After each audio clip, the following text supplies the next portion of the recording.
Hello, good morning everyone. ये class 4 है। आज हम लोग हिंदी फर्स्ट पढ़ रहे हैं। तो हिंदी फर्स्ट में आज का हमारा चैप्टर है चैप्टर नंबर 14, यानी कि पार्ट 14। जैसा कि बच्चों आप लोग को पता है कि हमने पिछले दिन हमने चैप्टर 13 यानी कि पार्ट 13 को कंप्लीट कर लिया था। इस पार्ट को पढ़ाने के बाद हमने इस पार्ट के क्वेश्चन आंसर्स भी हमने आपको करवा दिए थे। तो चूंकि हमने पिछले चैप्टर को कंप्लीट कर लिया था, इसलिए आज हम एक नए पार्ट की शुरुआत करने जा रहे हैं। ये हमारा 13 के बाद पार्ट 14 है। पार्ट का नाम है मदर टेरेसा। क्या नाम है? Mother Teresa. तो आइए समझते हैं कि इस पार्ट में हमें क्या जानना है और क्या पढ़ना है। जैसा कि आप देख रहे हैं कि ये आपका पार्ट 14 है। पार्ट का क्या नाम है? Mother Teresa. तो जैसा कि सबसे पहले आप जानते हैं, किसी भी पाठ को पढ़ने से पहले हम उनके शब्दार्थ को एक बार देख लेते हैं, ताकि ये पाठ पढ़ने में हमें कोई दिक्कत ना आए। तो चलिए शब्दार्थ को एक बार पढ़ते हैं और समझने का भी प्रयास करते हैं। जैसा कि देख रहे हैं कि आपका यहाँ शब्दार्थ दिया गया है। सबसे पहला है करुणा। करुणा का मतलब क्या होता है? करुणा अर्थात दया। करुणा, दया। अगला है निस्वार्थ। निस्वार्थ का मतलब बिना स्वार्थ का। निस्वार्थ मतलब मतलब नहीं, स्वार्थ नहीं। कहने का मतलब बिना स्वार्थ का जो हो उसे हम निस्वार्थ कहते हैं। अगला है हमारा व्याकुल। व्याकुल मतलब क्या होता है? व्याकुल होना यानी कि बेचैन होना। हम किसी चीज के लिए बहुत ज्यादा बेचैन होते हैं, उसी को हम कहते हैं व्याकुल। क्या कहते हैं? व्याकुल। अगला है निःशुल्क। देखिए, निःशुल्क यानी कि मुफ्त। निःशुल्क मतलब क्या? शुल्क मतलब रुपया, और निःशुल्क मतलब बिना रुपया का, मुफ्त। जो चीज हमें मुफ्त में मिलती है उसे हम कहते हैं निःशुल्क है। अगला है हमारा समाज सेवी। समाज सेवी मतलब समाज की सेवा करने वाले को हम कहते हैं समाज सेवी। कोई व्यक्ति अगर समाज की सेवा करता है, समाज की सेवा करना अर्थात समाज के लोगों की सेवा करना, तो उसे हम क्या कहते हैं? समाज सेवी। अगला है अटूट। अटूट यानी कि जिसको तोड़ा ना जा सके, न टूटने वाले को हम क्या कहते हैं? अटूट। अगला है वृद्ध। वृद्ध मतलब बूढ़ा, जिसको हम ओल्ड कहते हैं इंग्लिश में, उसे हम बोलते हैं वृद्ध। स्नेह। स्नेह का मतलब होता है प्यार। स्नेह का क्या अर्थ होता है? स्नेह मतलब प्यार। अगला है कार्य। कार्य मतलब काम। कार्य का क्या अर्थ क्या होता है? कार्य मतलब काम। अर्पित। अर्पित मतलब चढ़ाना, देना। किसी चीज को चढ़ाना, जैसे हम भगवान को प्रसाद चढ़ाते हैं तो उसी को कहते हैं अर्पित करना, चढ़ाना या फिर देना। अगला है प्रेरणा स्रोत। प्रेरणा स्रोत मतलब प्रेरणा का माध्यम। कोई व्यक्ति या कोई वस्तु या कोई घटना जिसको देखकर हमारे अंदर प्रेरणा जगती है किसी काम को और करने का, उसे ही हम प्रेरणा स्रोत कहते हैं। यानी कि प्रेरणा का वो हमारे लिए वो प्रेरणा का माध्यम हो गया। तो प्रेरणा स्रोत में यानी कि प्रेरणा का माध्यम। तो ये हो गया हमारा शब्दार्थ। आपको क्या करना है कि आपको इन शब्दार्थ को अपने कॉपी में लिखना है और साथ ही इसे आप याद भी करेंगे। तो चलिए, अब शब्दार्थ पढ़ लेने के बाद अब हम चैप्टर की तरफ चलते हैं और चैप्टर को पढ़ने का और समझने का प्रयास करते हैं। तो जैसा कि ये देख रहे हैं, चैप्टर का नाम है मदर टेरेसा। बच्चों, आपने शायद इससे पहले भी मदर टेरेसा का नाम सुना होगा। मदर टेरेसा जो थी एक महिला यानी कि औरत का नाम है, और उनके नाम से इस चैप्टर का नाम दिया गया है। यानी कि इस चैप्टर में हमें उस महिला के बारे में जानना है। तो आइए देखिए क्या दिया गया है कि प्रस्तावना में क्या लिखा गया है कि अपने लिए तो हम सभी जीते हैं, परंतु असली जीवन तो वही है जो औरों के लिए जिया जाए।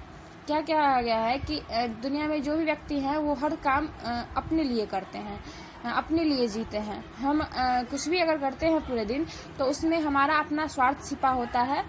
हम अपने स्वार्थ के लिए, अपनी अच्छाई के लिए कोई चीज करते हैं। लेकिन मदर टेरेसा एक ऐसी महिला थी जिन्होंने अपना तमाम जीवन गरीबों के लिए समर्पित कर दिया था। मदर टेरेसा वास्तव में प्रेम करना और निस्वार्थ सेवा की मूर्ति थी। लेकिन यहाँ बताया गया है कि मदर टेरेसा ऐसी महिला थी जिन्होंने उन्होंने अपने पूरे जीवन को क्या किया था? दूसरों के, गरीबों के लिए समर्पित कर दिया था। किसके लिए? गरीबों के लिए समर्पित कर दिया था। यानी उन्होंने जो भी कुछ किया अपने जीवन में, वो अपने लिए ना करके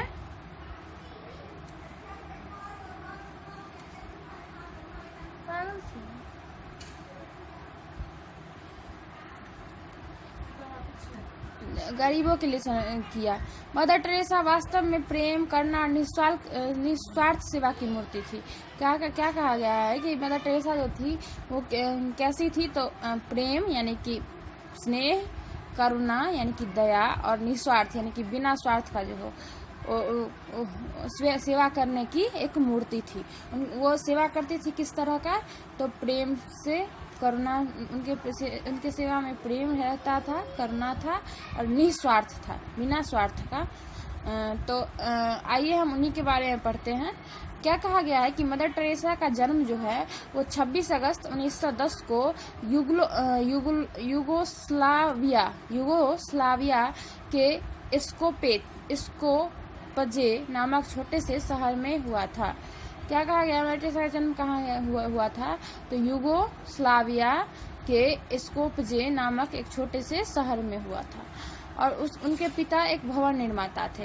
यानी कि क्या कहा गया है, उनके पिताजी जो थे एक भवन निर्माता थे, यानी कि भवन बनाने का कार्य करते थे। और वे तीनों भाई बहनों में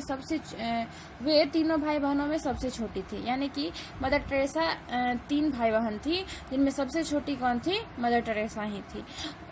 उनका बचपन का नाम एग्नेस था। क्या नाम था, मदर टेरेसा के बचपन का नाम एग्नेस था, यानी कि बचपन उनके एग्नेस नाम से बुलाया जाता था।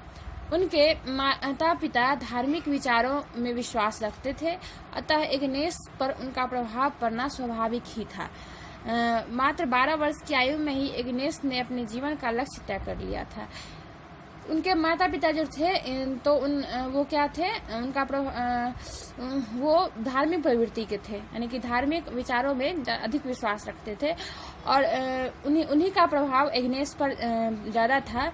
और इसलिए एग्नेस जब 12 वर्ष की आयु की थी, तभी उन्होंने अपने जीवन का लक्ष्य जो था तय कर लिया था कि हमें अपने जीवन में क्या करना है।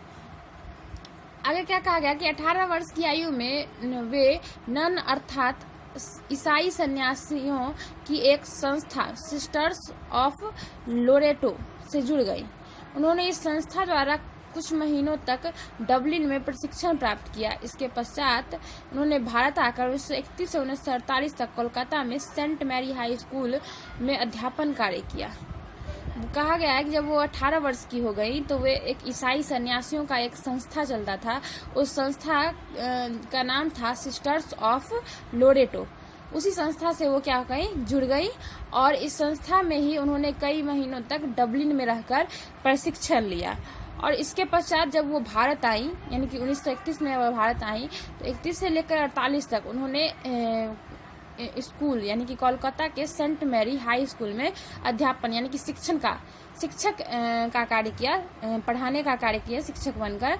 और वे जब भी गरीबों, दीन रखियों व असहायों को देखती थी तो उनका मन करुणा से भर उठता और वे उनके लिए कुछ कर गुजरने को व्याकुल हो उठती थी।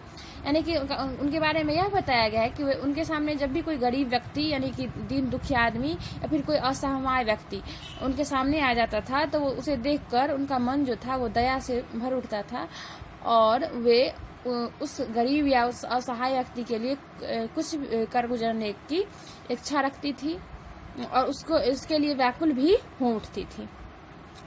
आगे क्या कहा गया कि आखिरकार 1948 में उन्होंने अध्यापन कार्य छोड़कर कोलकाता की मलिन बस्तियों में काम करना शुरू कर दिया और इसके अंतर्गत उन्होंने गरीब बच्चों के लिए एक निःशुल्क विद्यालय की स्थापना की जिनका नाम उन्होंने निर्मल हृदय रखा।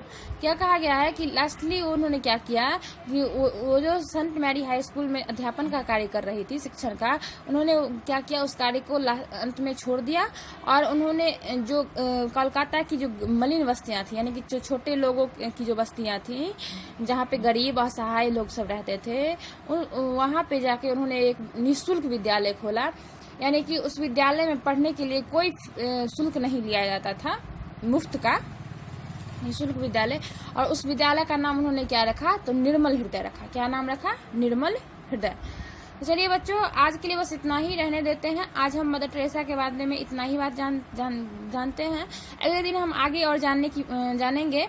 तो आप लोगों को क्या करना है कि जितना हमने बताया है उतना से आपको कठिन शब्द छांट के और उसे लिखने हैं और साथ ही शब्दार्थ को भी लिख के याद करना है। तो चलिए आज के लिए बस इतना ही होमवर्क है। तब तक के लिए धन्यवाद।